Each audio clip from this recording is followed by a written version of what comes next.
기도하겠습니다. 하나님 아버지, 오늘도 자격 없는 이 인간이 여기에 남았습니다. 아주 아버지와 주님의 십자가 위로 나왔습니다. 말씀을 증거하고자 합니다. 하나님의 말씀을 함께 나누고 함께 은혜를 받고자 합니다. 아버지여, 성령께서 말씀해 주심으로 말미암아 아버지의 말씀이 증거되게 하시고 아버지의 말씀이 성령으로 말미암아 증거될 때에 듣는 성도님들에게도 아버지와 동일한 성령으로 다스려 주시옵소서. 우리들이 무엇을 깨달으며 무엇을 고쳐야 될 것인지, 그리고 앞으로 우리가 나아갈 길이 무엇인지를 온전히 깨닫고 회개하는 시간이 되게 하여 주실 줄 믿사옵고, 감사와 영광 함께 올려드리오며 우리 주 예수님의 이름으로 기도드렸습니다. 아멘. 네, 오늘 제목도 바뀌었어요. 말씀을 준비하는데요, 창세기 35장 10절이 계속 눈에 가더라고요. 이 말씀을, 오늘 이 말씀을 증거한 말씀이 아닌데 왜 이 말씀을 계속 보게 하실까 하면서 계속 이제 묵상을 했어요. 저는 눈 뜨고 이렇게 묵상을 하기도 하고 눈 감기도 묵상을 하는데요. 그래서 네, 그렇습니다. 여기까지 하겠습니다. 그 제목은 이스라엘이라고 왜 그분을 말씀하셨을까? 그런 제목이고요. 저번에 봤던 창세기 35장 3절과 11절을 한 번씩만 합독하고 우리 성경 본문으로 이어가겠습니다. 내 환난 날에 내게 합독하시겠습니다. 내 환난 날에 내게 응답하시며 내가 가는 길에서 나와 함께 하신 하나님께 내가 거기서 제단을 쌓으려 하노라. 아멘. 나는 전능한 하나님이니라. 생육하며 번성하라. 국민과 많은 국민이 네게서 나고 왕들이 네 혀에서 나오리라. 네, 제가 개역 한글과 기존 개역을 두 가지 같이 쓰는데요, 최대한 5분에 가깝게 거기에 맞게 사용하니까 그 부분은 참고 바라겠습니다.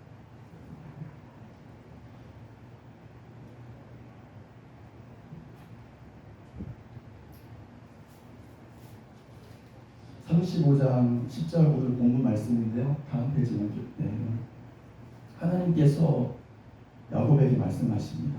네 이름이 야곱이지만 네 이름을 다시는 야곱이라 부르지 않겠고 라고 말씀하셨는데, 이 말씀을 보니까 전번에 했던 말씀 같아요. 그래서 성경을 찾아봤어요. 그러니까 32장 28절에 우리가 공부했던 말씀 중에 있더라고요. 그가 이르되 네 이름을 다시는 야곱이라 부르지 않을 것이 있는데 다시는 또 합니다. 그래서 이 말씀을 계속 묵상을 하면서 왜 하나님께서 두 번을 말씀하셨을까 라는 것을 계속 묵상을 했습니다. 그런 가운데 저에게 오는 말씀은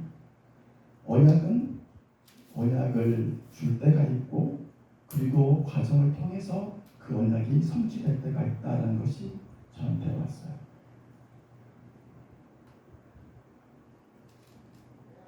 그러면 야곱은 시험에 합격, 네, 시험에 통과한 자였나요? 네, 그렇죠.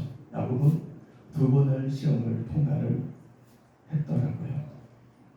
저번 말씀 우리가 상기를 해보면 씨름을 할 때 야곱은 그때 당시에 자기 목숨을 굉장히 아꼈던 사람인데 가족과 모든 소유를 다 먼저 올려보내고 혼자 남았었습니다. 그때 혼자 남아서 도망갈 수가 있었죠. 언제든지 밤새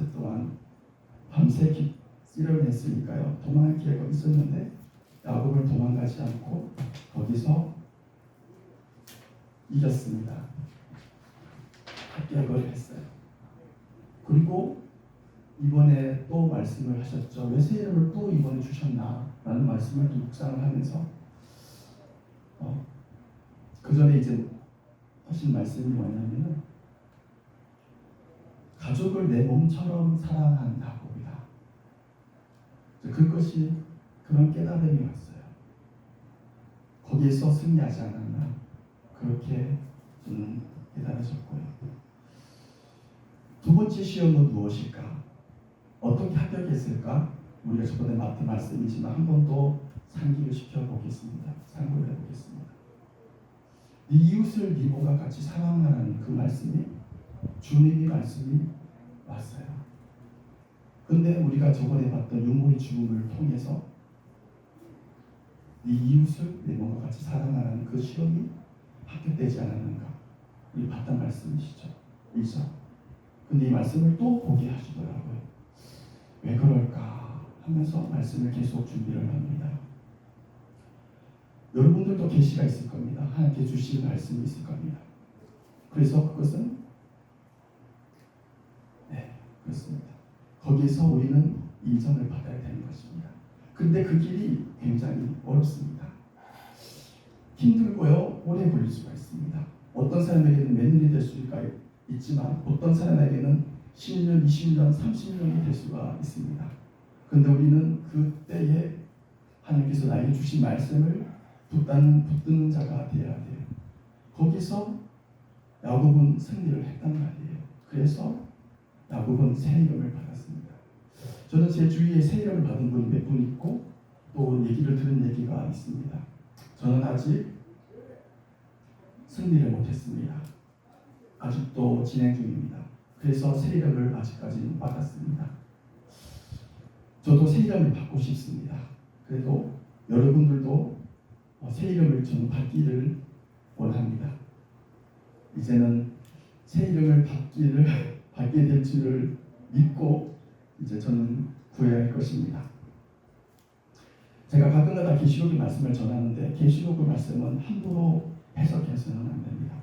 저는 그냥 그때마다 알려주시는 한 구절 말씀을 그냥 본문에서 여러분들에게 전달할 뿐입니다.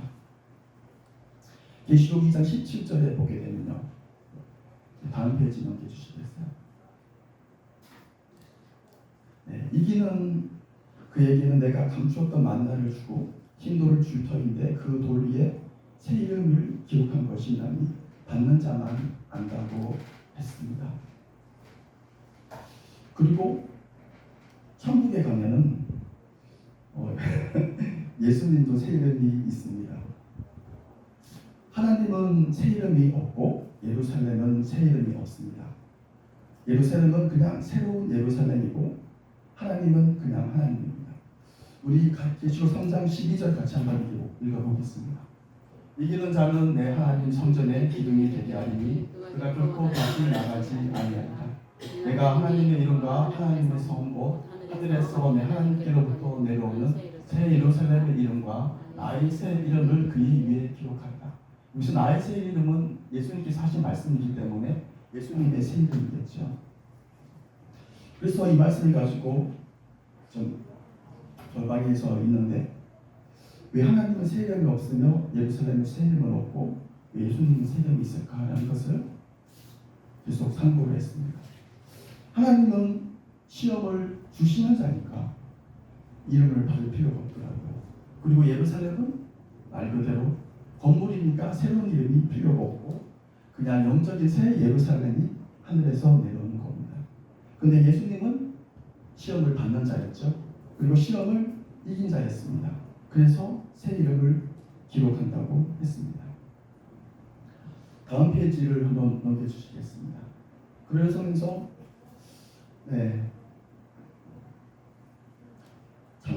계시록 3장 12절 말씀을 보게 되면 I will write on them the name of my God이라고 했습니다. 그리고 I will write the New Jerusalem and I will also write on him my new name이라고 했습니다. 다음 페이지 한번 넘겨주시겠습니다. 그래서 그들 이름을 우리 몸에 온이라는 것은 갖는 거잖아요. 그래서 그들 이름을 예수님의 이름을 우리 몸에 기록을 하는데 어디에 기록하는지는 아까 그 전에는 안 나와 있는데요. 저는 어떤 바코드라든지 그런 것을 주장하는 사람이 아닙니다. 그냥 성경을 있는 그대로 보고 그대로 믿는 사람입니다. 그래서 계시록 22장 3절을 보면 어디에 기록했느냐 하면 그들의 이마에 기록되었다고 되어 있습니다. 여기까지입니다.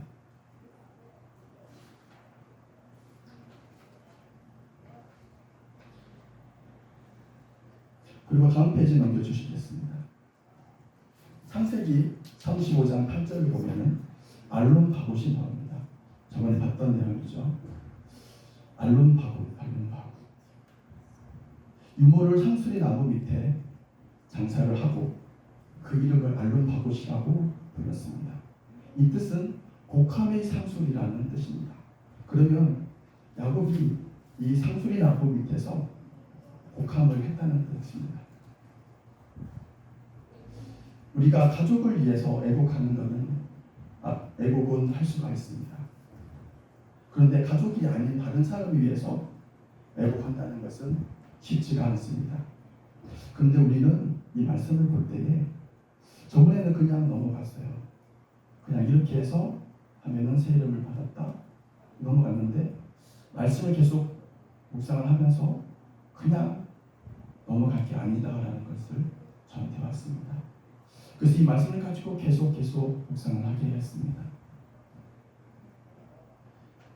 가족을 위해서 애곡할 수는 있지만 가족을 아닌 다른 사람을 위해서는 쉽지가 않습니다. 그래서 우리는 어떻게 해야 될까요? 가족이 아닌 다른 사람을 위해서 애곡할 수 있는 사람이 되어야 됩니다. 우리 성도님들의 가정을 위해서 내가 애곡을 한 적이 있나? 문득 그런 생각이 들었어요. 그런데 한 번도 없습니다. 너무나 부끄럽더라고요.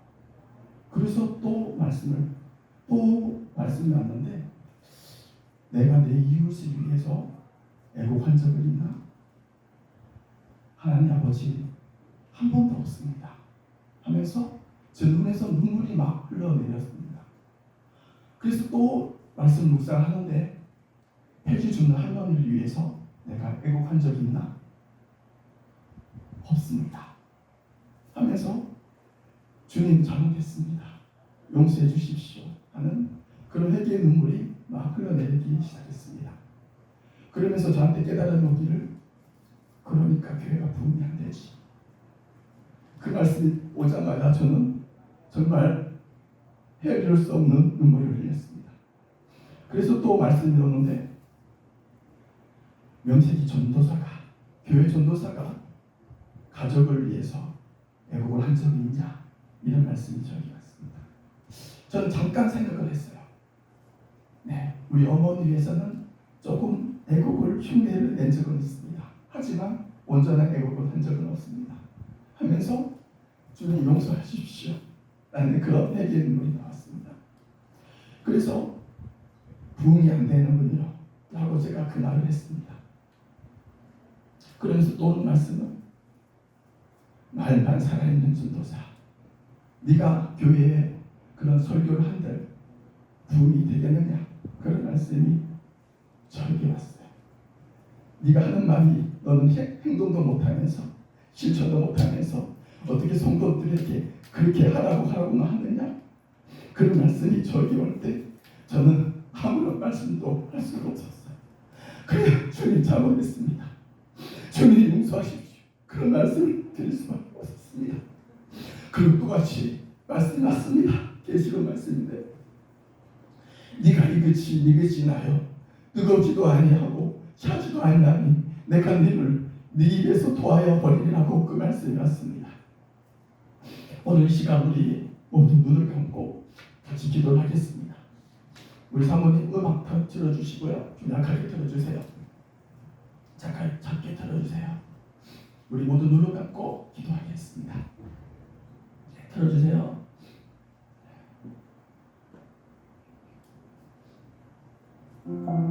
네, 이 시간 우리 애곡하는 시간 갖도록 하겠습니다. 이 시간 애곡하는 심령을 우리들에게 부어주시옵소서. 애곡하는 자가 될 줄을 이 시간 믿고 구하겠습니다. 이 시간 애곡하는 마음을 우리들에게 부어주실 것을 믿습니다. 네, 회개합니다. 아버지, 내가 가족을 위해서 애곡하지 못했습니다. 믿지 않고 있는, 불신하고 있는 불신자의 가족을 위해서 내가 애곡했나요? 아니요. 그러지 못했습니다. 아버지 용서해 주십시오. 성도님들을 위해서, 내가 성도님들의 가정을 위해서 애곡을 했나요? 아니요, 저는 그냥 흉내내는 자였습니다. 아버지 용서해 주십시오. 내가 교회를 위해서 애곡한 적이 있느냐? 아니요, 아무도 없습니다. 아무도 없습니다. 용서해 주십시오.